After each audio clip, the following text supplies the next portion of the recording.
Hello students. आज की class हमारी असाइनमेंट ऑपरेटर और स्टेटमेंट्स पर है।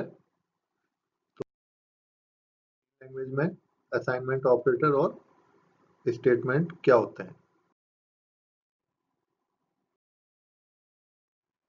सी लैंग्वेज में असाइनमेंट ऑपरेटर के लिए जो सिंबल काम में लिया जाता है वो है इक्वल्स टू का सिंबल। ये असाइनमेंट ऑपरेटर है। ये सिंबल जो स्क्रीन पे दिखाई दे रहा है इक्वल्स टू का symbol. The symbol equals to is an assignment operator. The assignment operator assigns value to variable. The value is copied into a variable when the computer executes an assignment statement. मतलब यह है कि assignment operator की सहायता से हम variables को value assign करते हैं, अर्थात वेरिएबल में वैल्यू स्टोर कराने के लिए हमें असाइनमेंट ऑपरेटर का उपयोग करना होता है।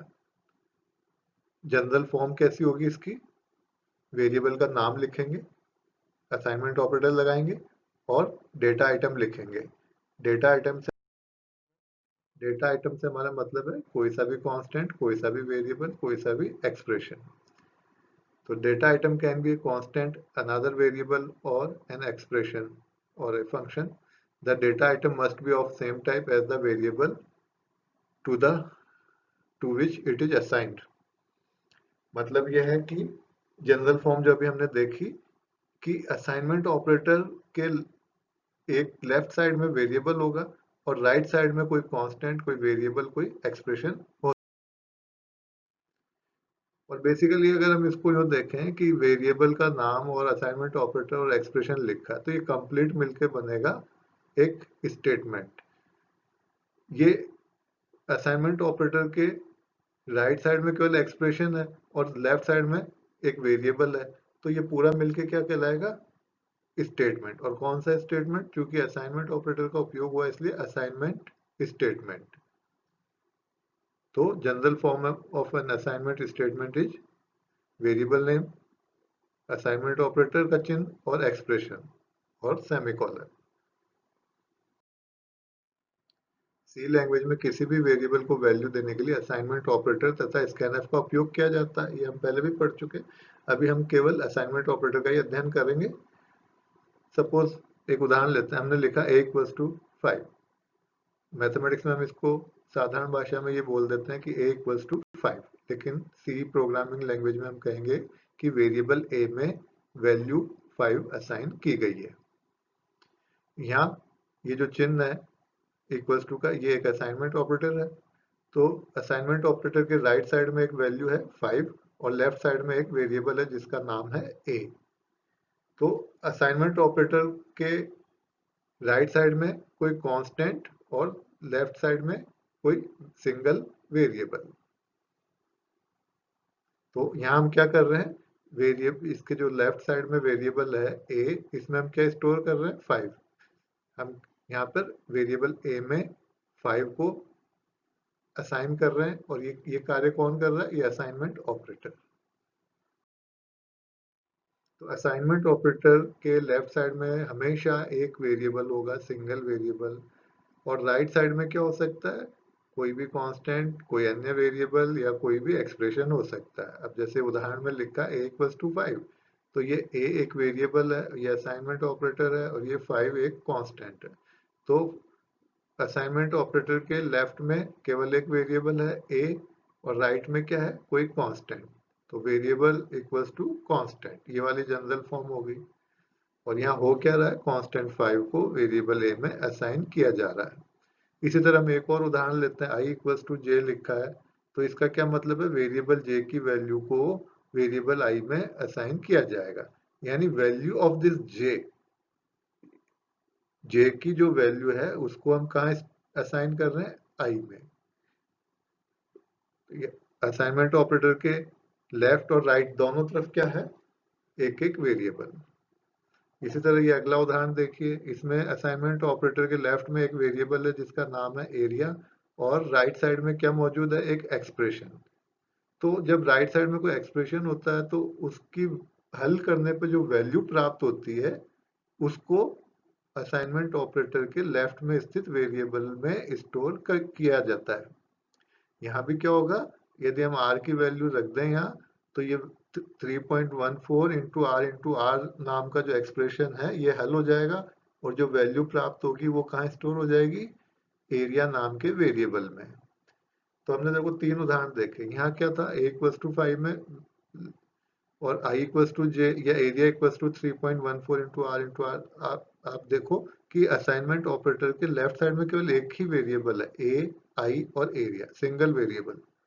और राइट साइड में क्या है, लेफ्ट साइड में तो एक एक, लेफ्ट हैंड साइड में एक एक वेरिएबल a, i और एरिया, और राइट साइड में कोई कांस्टेंट हो सकता है, कोई वेरिएबल हो सकता है और कोई एक्सप्रेशन हो सकता है। तो अभी अभी हमने यही पढ़ा कि variable equals to data item, and data item में भी any constant, any variable, any expression. जैसे फिर से यहाँ एक उदाहरण लिया, सम इक्वल्स टू 10 यानी variable equals to constant, a equals to b यानी variable equals to variable, area equals to 3.14 into R मतलब वेरिएबल इक्वल्स टू एक्सप्रेशन। और होता कैसे है, ये 10 इसमें सम में स्टोर हो जाएगा, b की वैल्यू जो होगी वो a में स्टोर होगी, और इस एक्सप्रेशन को हल करने पे जो वैल्यू प्राप्त होगी वो एरिया नाम के वेरिएबल में स्टोर कर दी जाएगी।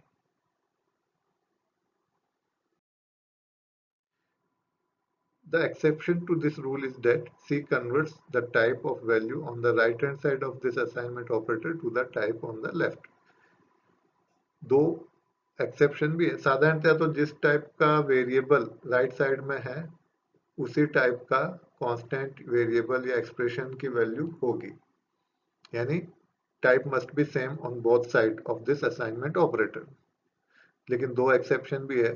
अगर assignment operator integer value can be assign to a real variable, exception क्या है, integer value can be assigned to a real variable. In this case the integer value calculated by the integer data item is converted to real before it is stored in a real variable.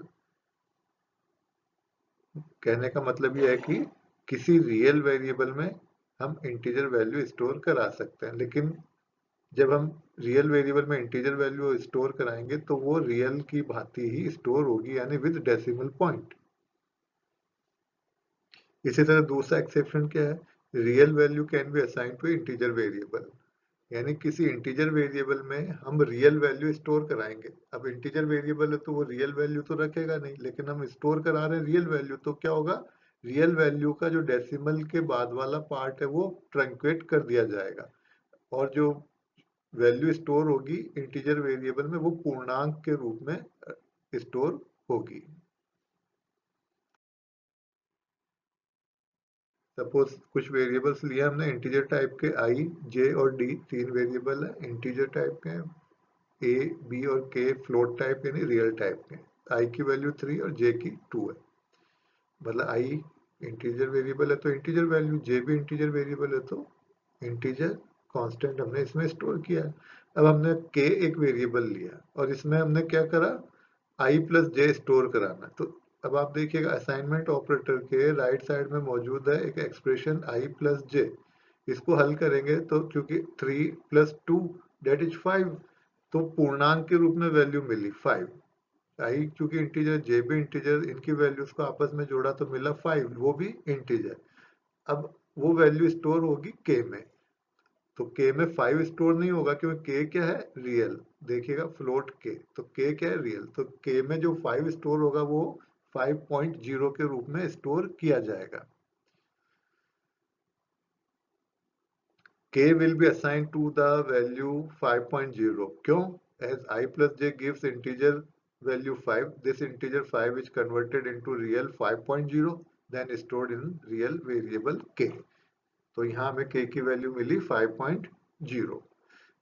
इसी उदाहरण में आगे लिखा है a की value 3.5, b की 2.25, क्योंकि a और b कैसे रियल, और इनमें हमने रियल वैल्यू स्टोर कराई। अब हमने कहा d equals to a plus b, तो यहाँ असाइनमेंट ऑपरेटर के लेफ्ट साइड में जो वेरिएबल है d वो तो है इंटीजर, और राइट साइड में जो एक्सप्रेशन है उसको हल करते हैं a प्लस b, तो वैल्यू प्राप्त होती है 5.75, क्योंकि a की वैल्यू 3.5, b की 2.25, इनको जोड़ा तो वैल्यू आई 5.75।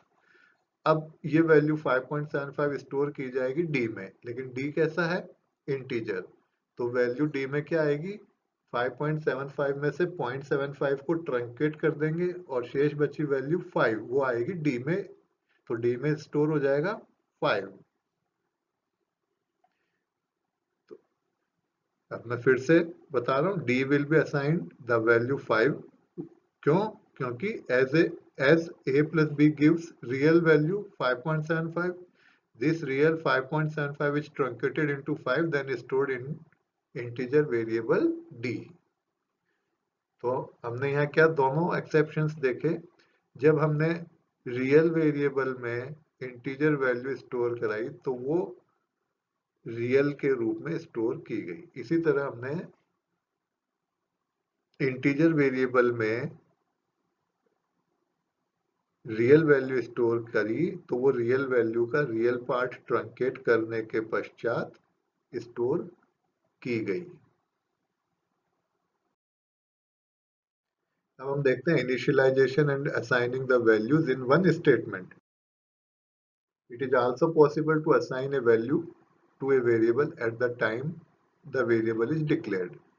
जैसा कि हमने पढ़ा है कि किसी भी वेरिएबल को काम में लेने से पहले उसको डिक्लेयर करना पड़ता है। डिक्लेयर मतलब उसका डेटा टाइप घोषित करना पड़ता है कि वो इंटीजर टाइप का वेरिएबल है, रियल है या कैरेक्टर टाइप का है। तो हम डिक्लेरेशन के लिए एक स्टेटमेंट लिखते हैं। वेरिएबल का नाम के पहले हम उसका टाइप लिखते हैं कि वो इंट है कि फ्लोट है या कैरेक्टर टाइप का। तो कैर, इंट इंटीजर के लिए, फ्लोट रियल के लिए, कैर कैरेक्टर के लिए, और फिर उनके आगे वेरिएबल का नाम लिखते हैं। और हमें वैल्यू असाइन करनी है वेरिएबल में तो हम लिखते हैं, जैसे हमें हम लिख सकते हैं a इक्वल्स टू 5 या i इक्वल्स टू 10।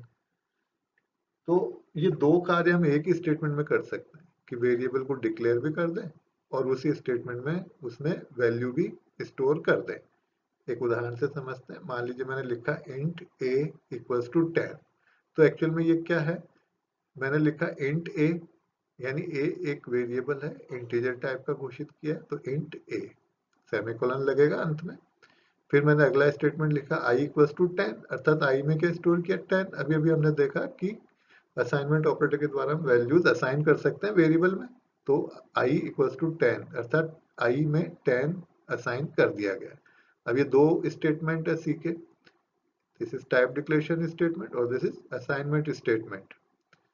तो हम इनको मिलाकर एक सिंगल स्टेटमेंट भी लिख सकते हैं। और कैसे? Int a equals to 10 semicolon. इसी तरह मान लीजिए मैंने लिखा फ्लोट सम, एक वेरिएबल घोषित किया सम, टाइप डिक्लेरेशन स्टेटमेंट है फ्लोट सम, और असाइनमेंट स्टेटमेंट है सम इक्वल्स टू 20.5, अर्थात सम नाम के जो रियल वेरिएबल है उसमें हमने वैल्यू स्टोर कर दी 20.5। अब हम इन दोनों स्टेटमेंट को मिलाकर एक भी लिख सकते हैं, फ्लोट सम इक्वल्स टू 20.5। इसी तरह हमने एक वेरिएबल लिया नेम, उसको घोषित किया कैर टाइप का, करेक्टर टाइप का, तो कैर नेम सेमीकोलन, और नेम इक्वल्स टू के, अर्थात इस करेक्टर वेरिएबल नेम में हमने स्टोर करा दिया के।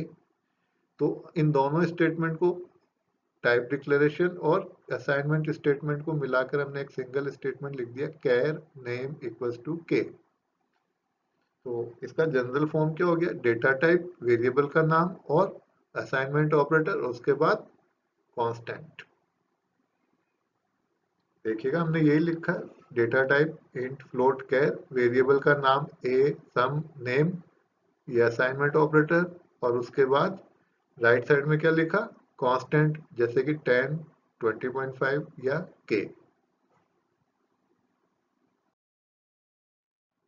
तो सी प्रोग्रामिंग में आप वेरिएबल को डिक्लेयर और इनिशियलाइज दोनों एक साथ कर सकते हैं। जैसा अभी हमने पिछले स्क्रीन पे उदाहरण में देखा, इंट a इक्वल्स टू 10। अब हमने इन दोनों स्टेटमेंट को मिलाकर एक कैसे लिखना है? Int a equals to 10।